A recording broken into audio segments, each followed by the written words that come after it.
Bonjour à tous, vous étiez peut-être avec nous hier soir sur 01 Net TV pour 01 Live Hebdo, le débrief de l'actualité high-tech comme chaque jeudi 18h, 18h30. Et bien entendu, nous sommes revenus sur l'actualité capitale de cette semaine, l'arrivée d'Amazon sur le marché du smartphone. Avec la présentation du smartphone Fire Phone, on en parlait hier sur 01 Net TV. Mais aujourd'hui, essayons d'aller un petit peu plus loin. Quelle est la stratégie d'Amazon avec ce drôle d'appareil? On en parle avec Frédéric Simotel de 01 Business.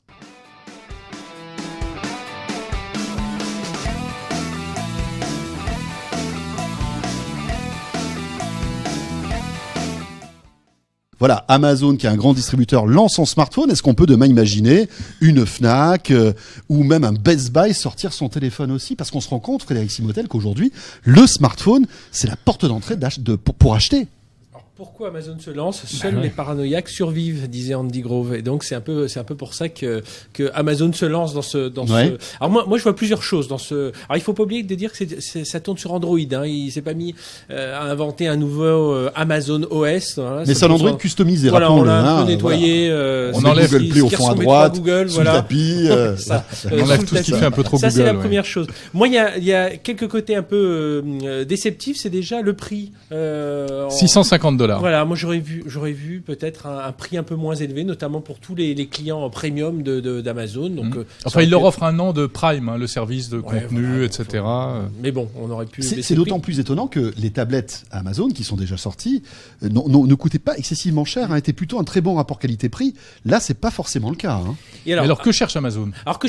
Amazon, faut pas oublier, c'est un marchand, donc il cherche surtout à vendre. Et je pense que là, on a plus un smartphone qui va servir à acheter qu'un smartphone qui va servir à téléphoner. C'est vraiment l'objectif de Jeff Bezos, c'est vraiment ça, c'est qu'il n'y ait plus d'intermédiaire, voilà, entre le moment entre l'acheteur et le produit. Vous savez, il y a quelques temps, Amazon a sorti son un petit appareil Dash. Oui. Vous savez, c'est une espèce de petite, ça a la forme d'une grosse clé USB, on va dire. Voilà. C'est un petit scanner.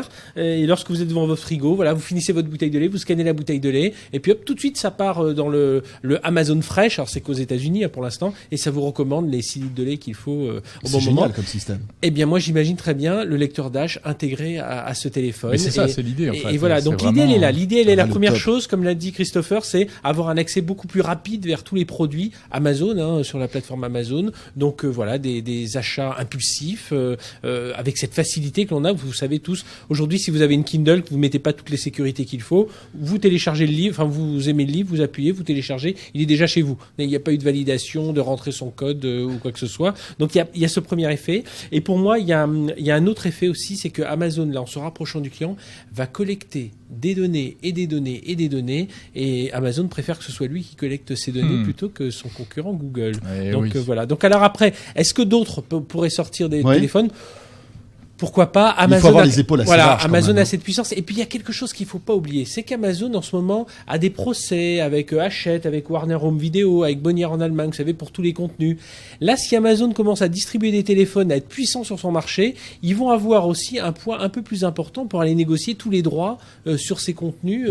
Donc là aussi, c'est amusant parce qu'il faut pas négliger. Ils sont vraiment en train de s'installer dans la cour des grands, à côté de l'écosystème Apple, à côté de l'écosystème Google, alors qu'Amazon, ça restait quand même un super épicier qui faisait des tablettes en plus. Et voilà, mais c'est ça l'innovation. Je dis, seuls les paranoïaques survivent. C'est qu'est-ce qu'ils vont me faire les autres pour me piquer de l'argent dans mon magasin? Eh bien, il faut que je bouge avant eux.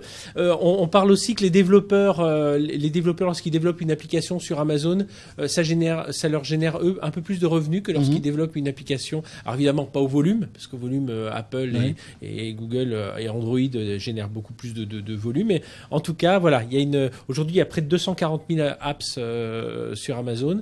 Ça triple, Amazon dit que ça a triplé tous les ans. Donc on peut imaginer aussi faire venir encore plus de développeurs à travers ce nouveau téléphone, voilà, pour développer encore plus d'apps pour... Ils sont forts. Christopher, est-ce qu'on peut imaginer une réaction rapide d'Apple, d'Android, de Google face à cette innovation, ciné Amazon? Moi, j'irais au-delà de ça. Je dirais que c'est déjà une réaction d'Amazon par rapport à ce que fait Apple et Google. Apple facilite déjà très grandement l'accès à ses propres produits. On parle d'iTunes, on parle de l'Apple Store qui a une appli dédiée toute belle sur iOS. C'est un pas en plus. Juste une petite remarque sur le prix. Je trouve que ça fait un peu cher le caddie. Ça c'est clair. En fait. moi, mais fondamentalement, ça reste aussi un smartphone. ça reste quand un même. smartphone. Un smartphone sous Android. mais ouais, on est d'accord, mais c'est un smartphone qui ne donne accès qu'à Amazon. Bon, on aura toujours un moyen d'accéder aux autres stores, mais c'est Ouais. un bouton dédié à Amazon. Et je rappelle aussi que c'est un téléphone sous Android, mais c'est pas le même Android qu'on a dans les autres téléphones, et on n'aura aucun accès au Play Store, donc aucun accès aux applications Android traditionnelles.